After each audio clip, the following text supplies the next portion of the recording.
MGR TV நேயர்களுக்கு அன்பு வணக்கம். நம்மோட மூத்த பத்திரிகையாளர் திரு மணி இணைந்திருக்கிறார். வாருங்கள் அவரோட பேசுவோம். சார் வணக்கம். சார் வணக்கம்.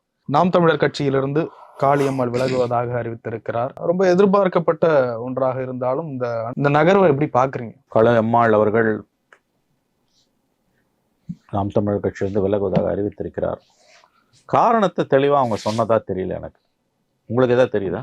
அவங்க சில சூழ்நிலைகளால் அப்படின்ற மாதிரி தான் சொல்லியிருக்காங்க. பொதுவா பேசுறாங்க. ஸ்பெசிஃபிக்கா குறிப்பிட்டு சீமானுடைய பெயரை கூட குறிப்பிடல. சீமான் பெயரை ஒரு இடத்துலயும் குறிப்பிடல. கட்சி கொள்கையில இருந்து விலகுதுன்னு அதையும் குறிப்பிடல.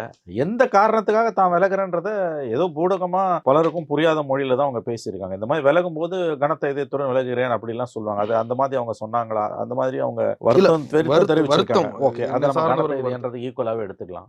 மறைபொருளாகவாது எதற்காக தான் விலகுகிறேன் என்பதை அவர் சொல்லி இருக்க வேண்டும். அவர் சொல்லல. இப்ப இதை வச்சு நீங்க என்ன எடை போடுவீங்க? கட்சி தான் கற்பனை செய்து கனவு கண்டு கொண்டிருந்த கொள்கைகளிலிருந்தும் லட்சியங்களிலிருந்தும் விலகுகிறதுன்னு அவர் சொல்லியிருந்தா கூட பரவாயில்ல. இல்ல சீமான் இந்த தவறை செய்கிறாரு, இல்லை கட்சியோட எதிர்காலம் இப்படியே போனால் அது வளர்ச்சிக்கு உதவாது, இல்லை எதுவுமே இல்லாமல் பொதுவாக சொன்னால் இது அவர் தனி மனித காரணங்களுக்காக விலகுகிறாரா அல்லது கொள்கை ரீதியாக ஏற்பட்ட வேறுபாட்டால் விலகுகிறார்? எதையுமே அவர் சொல்லாதப்ப நாம் எது குறித்து பேச முடியும்? சித்தாந்த ரீதியில் பலவீனமான ஒரு கட்சி நாம் தமிழர் கட்சி. திமுகவையும் அண்ணா திமுகவையும் அவர் கடுமையாக விமர்சிப்பதால் அவருக்கு இன்றைக்கு 8% வாக்குகள் கிடைத்திருக்கிறது. இது அதிகபட்சம். வேண்டுமானால் இப்போ 26 அவருக்கு 10% அது உயரலாம், இன்னும் 2% அதோட தேங்கி நின்றுடும். அதுக்கு பிறகு இறங்கு முகம் தான் இருக்குமே ஒழிய அவர் ஏறு முகம் இருக்க வாய்ப்பே இல்லை. சித்தாந்த ரீதியாக அவர் என்ன மாதிரியான நிலைப்பாட்டை எடுத்திருக்கிறார், நடைமுறை அரசியல் அவருடைய கருத்துக்கள் என்ன, ஏதாவது உங்களுக்கு தெரியுதா? இப்போ நான் ஒன்றும் இல்லை, ஒரு உதாரணத்துக்கு உங்களை கேட்குறேன். இப்போ சமீபத்திய மத்திய நிதிநிலை அறிக்கை பட்ஜெட் பிப்ரவரி 1 தாக்கல் செய்யப்பட்டது. நீங்கள் பார்த்துருப்பீங்க. ஒரு மாதம் ஆக போகிறது. எல்லா கட்சிகளும் பட்ஜெட்டுக்கு ஒரு எதிர்வினை ஆட்டினாங்க. நாம் தமிழர் கட்சி பட்ஜெட் குறித்து ஏதாவது கருத்து தெரிவித்ததா? நான் உங்களை கேட்குறேன். நேற்றைக்கு ஆரம்பித்த கட்சி விஜய் கட்சி, அவங்க கூட ஏதோ 4 வரி பட்ஜெட்டுக்கு ரியாக்ட் பண்ணியிருந்தாங்க. 8% வாக்குகளை வைத்திருக்கக்கூடிய கட்சி. 8%ன்றது எப்படி தெரியுமா? சிபிஐ, சிபிஎம், விசிகே, காங்கிரஸ் எல்லாரும் சேர்த்தது தமிழ்நாட்டில். அது தெரியுமா உங்களுக்கு? சிபிஐ சிபிஎம்மோட வாக்கு வங்கி எவ்வளோ தெரியுமா? 2% கீழே, 2 பேரும் சேர்த்து. ஆமா, சிபிஐ சிபிஎம்மோட வாக்கு வங்கி 2 பேரும் சேர்த்து, 2 இடதுசாரிகளும் சேர்த்து 2% கீழே, 2னே வச்சுக்கோங்க. திருமாவுக்கு 1% கீழே, எவ்வளோ? 1%, 3%, 4னே வச்சுக்கோங்க. காங்கிரஸுக்கு 4%. இவங்க எல்லாரும் சேர்த்து 8%. சீமானுக்கு இன்னைக்கு 8%. நான் யாரையும் குறைச்சி மதிப்பிடல, யாரையும் தலையில் தூக்கி வச்சு ஆடல. நல்லா கவனிக்கணும். நீங்கள் இந்த பெரிய கட்சிகள் எல்லா கருத்து பிரச்சனைகளையும் கருத்து சொல்லக்கூடிய தொலைக்காட்சி விவாதங்களில் இந்த 4 கட்சிகளோட பிரதிநிதிகள் இல்லாமல் எந்த விவாதமும் நடக்காது. இடதுசாரிலேருந்து ஒரு ரெப்ரஸன்டேட்டிவ், விசிகா ஒருத்தர், காங்கிரஸ் ஒருத்தர் இல்லாமல் இன்றைக்கி தமிழ்நாட்டில் தொலைக்காட்சிகளில் 6 மணிலேருந்து 9 மணி வரைக்கும் 10 மணி வரைக்கும் நடக்கிற விவாதங்களில் இவங்க இல்லாமல் எந்த விவாதங்களும் கிடையாது. இவங்க தான் இந்தியா கூட்டணியில் முக்கியமான உறுப்பினர்கள். திமுக அடுத்து இந்த 4 கட்சிகள் தான் பெரிய அளவில் இருக்குது. இந்த 4 கட்சியோட மொத்த ஓட் பேங்க் ஈக்குவல் டு நாம் தமிழர். ஏன் ஒரு பட்ஜெட்டை பற்றி கருத்து சொல்லலை? இத்தனைக்கும் ஒரு கட்சி ஆரம்பித்து 8 வருஷமா 10 வருஷமா ஆக போகுது. 4 தேர்தலை அவர் சந்திச்சிருக்காரு இல்லையா? 16, 19, 21, 24, 2 நாடாளுமன்ற தேர்தல், 2 மக்களவை தேர்தல், 2 சட்டமன்ற தேர்தலை அவருடைய கட்சி சந்தித்திருக்கிறது. நான் அறிந்த வரையில் தவறாக இருந்தால் நீங்கள் திருத்தலாம். ஏன் பட்ஜெட்டுக்கெல்லாம் கருத்து தெரிவிக்கல? அவர் பட்ஜெட்டு கருத்து தெரிவிக்காம ஒருத்தர் கட்சி நடத்த முடியுமா? காளியம்மாள் போனதுக்கு இது ஒரு காரணம் இல்லைங்க. நான் சொல்ல வரதை புரிஞ்சுக்கோங்க. நீங்கள் ரொம்ப கொச்சத்தனமாக பேசாதீங்க, மன்னிக்கணும். நான் எங்கேருந்து ஆரம்பிக்கிறேன்றதை புரிஞ்சுக்கோங்க. புரியுது. சித்தாந்தத்தில் ஒரு அரசியல் கட்சியாக பல அடிப்படை விழுமியங்களே வலுவாக இல்லாத ஒரு கட்டமைப்பாகத்தான் நாம் தமிழர் கட்சியின் கட்டமைப்பு இருக்கிறது. அது ஒன்னொன்னா நான் இந்த உதாரணங்களை சொல்கிறேன். புரியுதா நான் சொல்கிறது? பட்ஜெட்டை பற்றி எந்த கருத்தும் உங்களுக்கு இல்லை. அதை தாண்டி மக்களை பாதிக்கக்கூடிய பல பிரச்சனைகளை உங்களுக்கு என்ன கருத்து இருக்குது? இன்றைக்கி அந்த சிறிய கட்சி கேட்டகரியில், சிறிய கட்சி நான் சொல்லும்போது 1லேருந்து 10% இருக்கக்கூடிய கட்சி கேட்டகரியில் 5% வாக்குகளை வைத்திருக்கக்கூடிய பாட்டாளி மக்கள் கட்சி தான் ஒரு உண்மையான உயிர் துடிப்புடன் இருக்கக்கூடிய கட்சி. இந்தியாவில் முக்கியமான டெவலப்மெண்ட்ஸ் எது இருந்தாலும், தமிழ்நாட்டில் முக்கியமான நிகழ்வுகள் எது இருந்தாலும், அகில இந்திய அளவில் ஏதாவது முக்கியமான நிகழ்வுகள் இருந்தாலும் அடுத்த சில மணி நேரங்களில் கருத்துக்களை ஆணித்தரமாக ஆக்கப்பூர்வமாக தெரிவிக்கக்கூடிய ஒரே கட்சி பாட்டாளி மக்கள் கட்சி. மற்ற கட்சிகளும் இருக்காங்க, ஆனால் அழகாக செய்யக்கூடியவங்க பாட்டாளி மக்கள் கட்சி. மற்ற கட்சிகளுக்கெல்லாம் அந்த அளவுக்கு தெளிவு இல்லாட்டியும் கூட ஆனால் அவங்களும் தெரிவிக்கிறாங்க. நான் யாரையும் அவங்களை குறைச்சி மதிப்பிடல. எல்லாருமே தெளிவாக சொல்கிறாங்கன்னு நான் எடுத்துக்கிறேன். ஏன்னா அவங்கவுங்களுக்கு இருக்கக்கூடிய சித்தாந்த பின்புலத்தின் அடிப்படையில் அவர்கள் இடதுசாரிகளோ விசிகாவோ கூட சொல்லிடுறாங்க. ஆனால் ரொம்ப அழகாக அதில் எல்லாத்துக்கும் தெளிவாக தெரிவிக்கக்கூடிய கருத்து பாமக. ஏன்னா இந்த 4 கட்சிகள் வந்து திமுக கூட்டணியில் இருக்கிறதால பல நிர்பந்தங்களுக்காகவும் திமுகவை காயப்படுத்தி விடக்கூடாது என்ற அந்த தர்ம சங்கடத்தினாலும் பேசாமல் இருக்கிறார்கள். அவர்களுக்கு விஷயம் தெரியும், ஆனால் பல விஷயங்களில் மாநில அரசை பாதிக்கக்கூடிய விஷயங்களில் அவர்கள் கருத்து தெரிவிப்பதில்லை. மத்திய அரசை பாதிக்கக்கூடிய விஷயங்களில் தெளிவாக கருத்து தெரிவித்து விடுவார்கள். ஆனால் மத்திய மாநில அரசுகள் சம்பந்தப்பட்ட விவகாரங்களில் தெளிவாக பேசக்கூடிய ஒரு கட்சி பாட்டாளி மக்கள் கட்சி. பட்ஜெட்லலாம் அவங்க ரொம்ப தெளிவாக சொல்லியிருக்காங்க. இந்த மாதிரி பல விஷயங்களை அவங்க கருத்துக்களை தெரிவிச்சிருக்காங்க.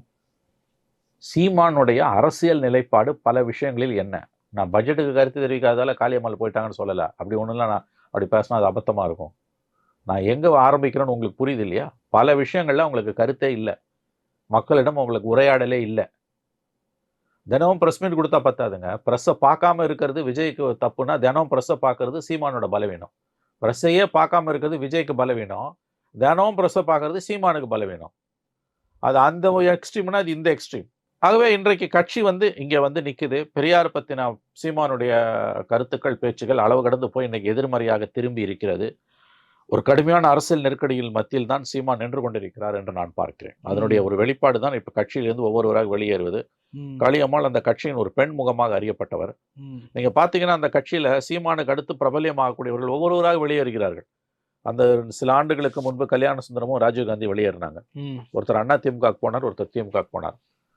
அதற்கு அடுத்து ஹை ப்ரொஃபைலாக இருக்கக்கூடியவங்க இந்த அம்மா காளியம்மாள், அவர் வெளியேறி இருக்கார். அவர் எங்கே போவாங்க நமக்கு தெரியாது.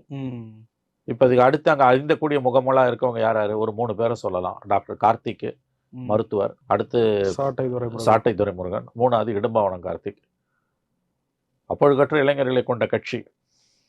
ஆனால் இன்றைக்கு சித்தாந்த தெளிவின்மை காரணத்தால் தடுமாற தொடங்கி இருக்கிறது என்றுதான் நான் பார்க்கிறேன். இல்ல, ஒரு தலைவராக சீமானுடைய அணுகுமுறை தொண்டர்களை கெட்ட கெட்ட வார்த்தையில திட்டுறது. இப்ப இந்த காளியம்மாளை கூட ஒரு இடத்துல கொசுறு அப்படின்னு சொல்லி அதை விரட்டணும் அப்படின்ற மாதிரி பேசுறாரு. அதுல இருந்து காளியம்மாள் சைலண்ட் ஆகுறாங்க. அதுல இருந்து இப்ப நகர்ந்து வந்து நிக்கிறாங்க. தன்னை நம்பக்கூடியவர்களை கூட பின்னாடி ஏதாவது இது பண்றாரா சீமா? இல்ல, அது அவங்க தான் சொல்லணும், அதுக்கு நான் சொல்ல முடியாது. இந்த கேள்விக்கான பதில வந்து இல்ல, நம்ம அரசியலை பார்த்ததுல அதுல இருந்து அது காளியம்மாள் வந்து நான் உங்களுக்கு சொல்றேன். காளியம்மாள் தான் இந்த கேள்விக்கு, இப்ப நீங்க கேட்ட இந்த கேள்விக்கு காளியம்மாள் தான் சொல்லணும், நான் சொல்ல முடியாது. ஏன்னா அது சப்ஜெக்டிவ். தனிப்பட்ட முறையில் அவருக்கு என்ன நடந்தது, தான் எப்படி நடத்தப்பட்டோம், கொசுறுன்றதெல்லாம் சொல்றதெல்லாம் வந்து அவர் சரியா தவிர அது அந்த அம்மா காளியம்மாள் தான் அவங்க சொல்லணும். அதுக்கு நான் சொல்ல முடியாது. நான் சொல்லுவது ஒரு பிரஜையாக, ஒரு குடிமகனாக, ஒரு பத்திரிகையாளனாக, ஒரு அரசியல் பார்வையாளனாக நான் சொல்லுவது பொதுவெளியில் அவருடைய செயல்பாடுகள், அந்த கட்சியின் செயல்பாடுகள். அதைத்தான் நான் உங்களுக்கு சொல்லுகிறேன். சித்தாந்த ரீதியாக எந்த விதமான வலுவான கால்களும் இல்லாமல் அந்த கட்சி நின்று கொண்டிருக்கிறது. நான் பட்ஜெட்டுக்கு அவங்க ரியாக்ட் பண்ணாததை ஒரு உதாரணமாக சொல்றதை நீங்கள் குறைச்சி மதிப்பிடாதீங்க. அது ஒரு மிக சரியான ஒரு உதாரணம். எல்லா கட்சியும் பட்ஜெட்டுக்கு ரியாக்ட் பண்ணுவாங்க. அப்போனா உங்களுக்கு பட்ஜெட்டை பற்றி எதுவுமே தெரியலையா, அல்லது அதெல்லாம் ஒரு கடந்து போகிற விஷயம்னு நீங்கள் கருதுறீங்களா? உங்களுக்கு கட்சியில் முக்கியஸ்தர்களுக்கு தெரியாட்டி கூட 4 அறிவுஜீவிகளை பக்கத்தில் வச்சு ஒரு அறிக்கை கொடுப்போம். அது கூட உங்களுக்கு இல்லையே. பொழுதனைக்கும் பெரியாரை திட்டுறதா ஒரு கட்சியோட வேலை. பெரியாரை குறித்த சீமானின் விமர்சனத்தில் இருந்தே நாம் தமிழர் கட்சியின் சரிவு ஆரம்பித்திருப்பதாக நான் கருதுகிறேன். ஏன்னா பெரியாரை அவர்கள் அணுகிய விதம் வந்து, அதாவது முதல்ல நான் கூட வந்து அவர் ஏதோ மாறுபட்ட கருத்தை தெரிவிக்கிறார், ஆகவே அதற்கு அவருக்கு இருக்கக்கூடிய உரிமையை நாம் மதிக்க வேண்டும் தான் சொன்னேனே ஒழிய பெரியார் குறித்த அவருடைய கருத்துக்களை நான் என்டார்ஸ் பண்ணது கிடையாது. பெரியாரும் ஒரு விமர்சனத்துக்கு உட்பட்டவர் தான் நான் சொன்னேன். ஆனா அதை தாண்டி இன்னைக்கு போய் அவர் எங்க நிற்கிறாரு? ஃபுல் டைமா பெரியார் அட்டாக் பண்றதுன்றது ஒரு கட்சிக்கு அப்படி ஒரு மறைந்த ஒரு 52 ஆண்டுகளுக்கு முன்பு மறைந்த ஒரு தலைவரை பற்றி முழு நேர விமர்சனம் ஒரு கட்சியோட கொள்கையாக எப்படி மாற முடியும்? அங்கேயே வந்து சரிவு ஆரம்பிக்குது. ஆகவே அவருடைய அரசியல் வந்து இன்றைக்கு திசை அறியாமல் போய்கொண்டிருக்கிறது. சீமானுடைய அரசியல் திசை அறியாத ஒரு கப்பலாகத்தான். அதாவது வந்து அதற்கு மாலுமி வேண்டுமானால் இருக்கலாம், ஆனால் பாதை தெரியாமல் கடலில் தத்தளித்து கொண்டிருக்கிறது, திசை தெரியாமல் அந்த கப்பல் தத்தளித்து கொண்டிருக்கிறது என்று தான் நான் பார்க்கிறேன். இந்த மாதிரி முகமறிந்தவர்கள் அவங்கெல்லாம் கட்சியை விட்டு வெளியில போறது அந்த கட்சியோட பலவீனத்தை தான் காட்டுது. இதை அவர் சரி செய்ய வேண்டும். ஏன்னா அந்த கட்சியில் அப்பழுக்கில்லாத இளைஞர்களை நான் பார்க்கிறேன். நான் அடிக்கடி சொல்லுவேன். சமீபத்தில் நான் சீமான் அவர்களை பேட்டி எடுத்த பொழுது அவருக்கு முகத்துக்கு முகம் பார்த்தே சொன்னேன், சீமானை விட சீமானை ஆதரிக்கக்கூடிய அவருடைய தம்பிமார்கள் மீது எனக்கு அன்பும் மரியாதையும் அதிகம் என்று நான் சொன்னேன். இன்னமும் நான் அதை சொல்லுகிறேன். சீமானை விட சீமானுடைய தலைமையை ஏற்றுக்கொண்டிருக்கக்கூடிய அவருடைய தம்பிமார்கள் தங்கைமார்கள் மீது எனக்கு அன்பும் மதிப்பும் அதிகம். ஆனால் சீமானுடைய இன்றைய பாதை தவறான பாதையாகத்தான் போய்கொண்டிருக்கிறது. காளியம்மாளுடைய விலகல் சீமான் கட்சிக்கு ஒரு பின்னடைவு என்று தான் நான் பார்க்கிறேன். இல்ல இது 2 கோணத்துல நான் புரிஞ்சுக்கணும்னு நினைக்கிறேன். ஒண்ணு, சீமானுக்கு சித்தாந்தம் சார்ந்து ஒரு ஆழமான அரசியல் செய்ய தெரியலையா, அல்லது சில அரசியல் கட்சிகளால் கரப்ட் ஆக்கிட்டாரா? நல்ல கேள்வி இது. தீதும் நன்றும் பிறர் தரவாரா? 2வது கேள்விக்கு முதல்ல பதில் சொல்லணும். அவரை வந்து கெடுத்துட்டாங்களான்னு நீங்க கேட்குறீங்க. பச்சையா சொன்னா அது உண்மை என்றால் அது அவலமானது. கெட்டுப்போவது கெட்டுப்போகும். ஒருத்தனை கெடுக்கிறதுக்கு இன்னொருத்தன் வரணும்னு அவசியம் இல்லை. தீதும் எவ்வளோ அழகா தமிழ்ல சொல்லியிருக்கு. தீதும் நன்றும் பிறர் தர வாரா. நல்லதும் கெட்டதும் இன்னொருத்தன் சொல்லி வராது. உனக்கு உள்ள இருக்கிறது தான் அது. வெளியில இருந்து யாரோ கெடுத்துட்டாங்கன்னா உங்க புத்தி எங்க போச்சுன்னு கேள்வி வரும். பச்சையா சொல்றேன், பிஜேபியும் ஆர்எஸ்எஸும் கரெக்ட் பண்ணிட்டானா பெரியாரை போய் திட்டுன்னு. அது உண்மைனா அதோட அவலம் எதுவும் கிடையாது. உங்க புத்தி எங்க போச்சு? 2வது, இது 2வது கேள்விக்கான பதில். யாரையும் கெடுக்க முடியாது. ஒருவேளை இவர் கெட்டு போனார் என்பது உண்மையாக இருக்கும் பட்சம். முதல் கேள்வி, சித்தாந்த பின்புலமோ தெளிவோ இல்லை. எஸ், இல்லை. தமிழ் தேசியன்றது ஒரு கான்செப்ட். இதுக்கு முன்னால எவ்வளவு பேர் அதை பேசியிருக்காங்க. இது ஒன்றும் சீமான் ஒன்றும் முதல்ல வந்து பேசல. அதை ஞாபகம் வச்சுக் கொள்ளுங்க. இதுக்கு முன்னால தமிழ் தேசியம் இந்த அளவுக்கு இல்லைங்க. சீமான் வந்து இந்த சீமானுக்கு முன்னாலேயும் தமிழ் தேசியம் பேசினவங்க எவ்வளவு பேர் இருக்காங்க. சம்பத்து பேசினார் அந்த காலத்துல. இந்திய யூனியனுக்குள்ள நீங்க தமிழ் தேசியம் பேசுறீங்களா, இந்திய யூனியனுக்கு வெளியில பேசுறீங்களா? இந்திய யூனியனுக்கு வெளியில நீங்க தமிழ் தேசியம் பேசுறீங்கன்னா கட்சி நடத்த முடியாது, தேர்தலில் நிற்க முடியாது. வெளியில இருக்கிற பிடிச்சி உள்ள போட்டுருவோம். அது தெரியுமா உங்களுக்கு? இந்த குறைஞ்சபட்ச புரிதல் இருக்கா இல்லையா? தமிழ் தேசியம் இந்திய தேசியத்துக்கு உட்பட்டதா இருக்கும் பட்சத்தில் தான் நீங்கள் கட்சி நடத்த முடியும், அமைப்பு நடத்த முடியும், மக்கள் மத்தியில் உரையாட முடியும். இந்திய தேசியத்துக்கு வெளியில் தமிழ் தேசியம் பேசுபவர்களாக இருப்பீர்களே ஆனால் நீங்கள் முதல்ல கட்சி நடத்த முடியாது சார். அதை புரிஞ்சுக்கோங்க. அடிப்படை புத்தி இது. இந்திய அரசியலமைப்பு சாசனத்துக்கு உட்பட்டுத்தான் நான் போட்டியிடுகிறேன் உறுதிமொழி எடுத்துட்டு தானே போட்டிடுறேன். 4 தேர்தல் எப்படி போட்டி போட்டீங்க? தேர்தல் கமிஷன்ல கட்சிக்கு எப்படி அங்கீகாரம் கொடுத்தான்? இந்திய தேசத்துக்கு உட்பட்டு தானே? சொல்லுங்க, நான் உங்களை கேட்குறேன். இதுலேயும் அமைதியாக இருக்கீங்க. இந்திய தேசியத்துக்கு வெளியில தமிழ் தேசியம் எவர் பேசினாலும் அவர் சிறை கம்பிகளுக்கு பின்னால் இருப்பார். மறந்து விடாதீர்கள். இந்த குறைந்தபட்ச புரிதல் உங்களுக்கு இருக்கணும். அதுல இருந்து ஆரம்பிங்க. இல்ல, அதெல்லாம் தெரிஞ்சு நாசுக்கா தான் அரசியல் பண்றாரு. இது வரைக்கும் நடவடிக்கைகள் வராததை பார்த்தா. ஆமா, அப்படிதான் நான் சொல்றேன். நீ பண்ணி பாருன்றேன். பண்ண முடியாது உங்களால. அப்ப ஏறக்குறைய தெளிவோட தான் பண்றாரு. கரெக்டுங்க. அதுக்கப்புறம் என்ன இருக்குது? தமிழ் தேசியம் நீங்க பேசுறீங்க, கரெக்ட். அடுத்தது என்ன? அவருடைய பல பிரச்சனைகள், அவருடைய புரிதல் எப்படிங்க இருக்கு? இன்னொரு ரொம்ப முக்கியமான விஷயம் புரிஞ்சுக்கோங்க. இது எல்லாத்தையும் விட முக்கியமானது. நான் அவரிடம் பேசும்போது கூட சொன்னேன் நேரடியாக. வாக்கு வங்கி அரசியலுக்கு வந்தவர்கள் எல்லோரும் கூட்டணி வைத்துத்தான் வெற்றி பெறுகிறார்கள். மோடியிலேருந்து ராகுல் காந்தியிலேருந்து ஸ்டாலின்லேருந்து எல்லாருமே, காஷ்மீர்லேருந்து கன்னியாகுமரி இருக்கும். யாரோடையும் கூட்டணி இல்லைன்னு தேர்தலுக்கு போனீங்கன்னா திரும்ப திரும்ப தோற்பீர்கள். திரும்ப திரும்ப தோற்கும் பொழுது உங்கள் கட்சி கரைந்து போகும். இன்னும் ஒரு தேர்தல் தாங்கும், அதற்கு மேலே தாங்காது. நான் மாண்டு போனாலும் எனக்கு பின்னால் தம்பிமார்கள் தங்கைமார்கள் வருவார்கள் என்ற ஒரு வீரவசனம் பேசுகிறார். நடைமுறை யதார்த்தம் வேறு. ஒன்று, திராவிடர் கழகம் மாதிரி சமுதாய இயக்கமாக போயிடுங்க, எங்களுக்கு தேர்தல் வேணான்னு. பெரியார் எவ்வளோ பெரிய தீர்க்கதரிசினா, தேர்தல் களத்துக்கு உள்ளே போயிட்டோன்னா கூட்டணி இல்லாமல் ஜெயிக்க முடியாதுன்ற ஒரு புரிதல் அவருக்கு ரொம்ப தெளிவாக அந்த காலத்திலே இருந்தது. அதனால தான் அவர் வரல. அவர் நினச்சதா முதலமைச்சராகவே ஆயிருக்க முடியுமே, ஏன் போல அவர்? அந்த தெளிவு அவருக்கு இருந்தது. ஆனால் அண்ணா, கலைஞர் அவங்க வந்து நம்ம தேர்தல் களத்துக்கு போகணும்னு முடிவு பண்ணும்போது வெளியில் வராங்க. அதுக்கப்புறம் ஜெயிச்ச பிறகு ஆட்சியை அவருக்கு அர்ப்பணிக்கிறாங்க. தொடர்ந்து அவங்க எல்லோருடையும் பிஜேபியோடையே கூட்டணி வச்ச கட்சி திமுக. அதை நீங்கள் வந்து இன்றைக்கி எள்ளி நகையாடலாம். ஆனால் கொஞ்சம் யோசிச்சு பார்த்தீங்கன்னா அதுதான் வந்து வாக்கு வங்கி அரசியல் இருக்கக்கூடிய ஒரு கட்சியோட சாமர்த்தியம். காரியம் பெருசா, வீரியம் பெருசா. ஒரு தேர்தலில் தான் வச்சார், தொடர்ந்து வைக்கல. நீங்கள் அதை எப்படி புரிஞ்சுக்கணுன்னா, வாக்கு வங்கி அரசியலில் இருந்துக்கிட்டு வரட்டுத்தனமாக இருக்கக்கூடிய சீமானுடைய போக்கும் இந்த நிலைமைக்கு ஒரு காரணம். தொடர்ந்து தோற்பதற்காக ஒரு கட்சியில் யாருமே இருக்க மாட்டான். அதை புரிஞ்சுக்கோங்க முதல்ல. ஆகவே சித்தாந்த ரீதியாக ஆழமான முரண்பாடுகள் சீமானிடம் இருக்கின்றது. அவருடைய சித்தாந்த கால்கள் மிகவும் பலவீனமானவை. 26 தேர்தலுக்கு பிறகு சீமானுடைய கட்சிக்கு மிக மிக கடினமான நெருக்கடி ஏற்படும் என்று தான் நான் பார்க்கிறேன். இல்ல, அவர் இதெல்லாம் ரொம்ப கேஷுவலா எடுத்துக்கிறாரு. இது வந்து இலையுதிர் காலம் மாதிரி, இதெல்லாம் கலையுதிர் காலம். வந்து நம்மளே ஏமாத்திக்கிறதுக்கு பேசலாங்க. இது எல்லாம் அவருக்கு தெரியும், அவருடைய தம்பிமார்களுக்கு தெரியும் கட்சி இக்கட்டான கட்டத்தில் இருக்கிறது என்று. தொடர்ந்து தோற்பதற்காக யாரும் தேர்தல் களத்தில் நிற்க முடியாது. வாக்கு வங்கி கொஞ்ச நாள்ல செஞ்சிடும். இதை புரிஞ்சுக்கோங்க. 1%லேருந்து 4, 4லேருந்து 6, 6லேருந்து 8, 10 கூட வரும். 26ல் 10% வாக்குகளை சீமான் பெறக்கூட வாய்ப்புகள் இருக்கு. ஆனால் அதோட தேங்கிடும். அதுக்கப்புறம் நகராது. அதுக்கு மேலே போக முடியாது எங்கேயுமே. காளியம்மாள் விலகல் மற்றும் ஒரு உதாரணம். சீமானுடைய அரசியல் வந்து பலவீனமானது என்பதற்கு காளியம்மாள் விலகலும் ஒரு உதாரணம் என்றுதான் நான் பார்க்கிறேன். அடுத்த கட்டத்துக்கு நீங்க போகணும் வாக்கு வங்கி அரசியல் இருக்கும்போது. அது அவங்க போலன்னா தேங்கி நின்று கரைந்து போவார்கள், கால வெள்ளத்தில் கரைந்து போவார்கள். காளியம்மாள் விலகல் ஒரு பெரிய பின்னடைவா? இல்ல காளியம்மாள் விலகல் பெரிய பின்னடைவு சின்ன பின்னடைவு நான் தனிப்பட்ட முறையில் போக விரும்பல. காளியம்மாள் விலகினாலும் விலகாட்டியும் அந்த கட்சிக்கு 26க்கு பிறகு இறங்குமுகம் தான் என்பதுதான் என்னுடைய கருத்து. இந்த 10% 8% அதிகபட்சம் 10% ஆகலாமே, அதை தாண்டி போக வாய்ப்பே இல்லை. காளியம்மாள் விலகினதுனால பெரிய ஒன்றும் அவருக்கு பின்னடைவு கிடையாது, காளியம்மாள் இருக்கிறதால பெரிய உயர்வும் கிடையாது. ஆனா அதை குறைச்சு மதிப்பிட வேணாம். அந்த மாதிரி ஒரு டெடிகேட்டடா இருந்த ஒரு ஒர்க்கர், ஒரு லேடி, அந்த அம்மா வெளியில வராங்கன்னா கண்டிப்பா வந்து அது உள்ளுக்குள்ள இருக்கக்கூடிய கட்சிக்குள்ள இருக்கக்கூடிய பல விரும்பத்தகாத போக்குகளின் ஒரு எதிரொலியாகத்தான் நாம் பார்க்க வேண்டும். இல்ல இதுல இன்னொரு பார்வையும் சில பேர் முன்வைக்கிறாங்க, திட்டமிட்டு நாம் தமிழர் கட்சி சிதைக்கப்படுகிறது. சில நடக்கும், எல்லா கட்சியிலையும் அதை செய்வாங்க. அதான் அரசியல். திமுக உடைக்குதுன்றீங்க, வெளிப்படையா உடைக்கும், அதான் அரசியல். பலமா இருக்க எல்லா கட்சியுமே சின்ன மீன் பெரிய மீன் விழுங்கும். உன் சித்தாந்தம் வலுவா இருந்ததுன்னா அதற்கு அவர்கள் பலியாக மாட்டார்கள். உங்கள் சித்தாந்தம் வலுவாக இருந்தால் அவர்கள் பலியாக மாட்டார்கள். உங்கள் சித்தாந்தமே பலவீனமாக இருக்கும் பொழுது, நீங்கள் அடிப்படையிலேயே பல தவறுகளை செய்யும் பொழுது, நீங்களே சுய முரண்பாடுகளை உங்கள் மீது ஏற்றிக்கொள்ளும் பொழுது உங்கள் கட்சி உடைவதை உங்களால் தடுக்க முடியாது. அதைத்தான் நான் முதல்ல இருந்து திரும்ப சொல்றேன். எங்க ஆரம்பிச்சு எங்க நிறுத்தணும்னா, வாக்கு வங்கி அரசியல் இருக்க ஒரு கட்சி நான் கூட்டணி சேரமாட்டேன்னு சொல்லும் போதே தான் தலையில தானே கொள்ளிய வச்சுக்குது. அதைத்தான் சீமான் தொடர்ந்து செய்து கொண்டிருக்கிறார். தொடர்ந்து சீமான் கட்சி உடையும், திமுக அந்த வேலையை செய்யும். சித்தாந்தம் வலுவாக இருந்தால் அது நிகழ வாய்ப்பு இல்லை. அவர் தான் யார் வேணா போட்டுன்றாரு, அதை பத்தி அவர் கவலை இல்லைன்னும் பொழுது அவர்கள் வெளியில் போகத்தான் செய்வார்கள். தோக்கிறதுக்காக ஒருத்தன் தேர்தலில் வந்து நிற்க மாட்டாங்க.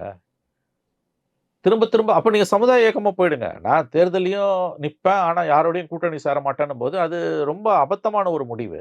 அந்த தவறைத்தான் அவர் செய்து கொண்டிருக்கிறார். அதற்கான விலையைத்தான் என்று அவர் கொடுத்து கொண்டிருக்கிறார், அந்த கட்சி கொடுத்து கொண்டிருக்கிறது. காளியம்மாளுடைய விலைகள் என்பது அவங்களுக்கு வந்து கண்டிப்பாக வந்து அந்த கட்சியில் இருக்கும். நான் அப்பழுக்கல்லாத இளைஞர்கள் அந்த கட்சியில பார்க்கிறேன். திரும்ப நான் சொல்றேன், நாம் தமிழர் கட்சியில் இருக்கக்கூடிய பல இளைஞர்கள், இளம் பெண்கள், ரொம்ப படிச்சவங்க எல்லாம் அந்த கட்சியில் எனக்கு ஆச்சரியமா இருக்குது. ரொம்ப பெரும் படிப்பு படித்தவர்கள், பிஹெச்டி படிச்சுக்கிட்டு இருக்கவங்க, மாஸ்டர்ஸ் முடிச்சுட்டு டாக்டரேட் படிக்கிறவங்க, டாக்டரேட் பண்ணுறவங்க, ரிசர்ச் ஸ்காலர்ஸ்லாம் ஆச்சரியமா இருக்கு எனக்கு.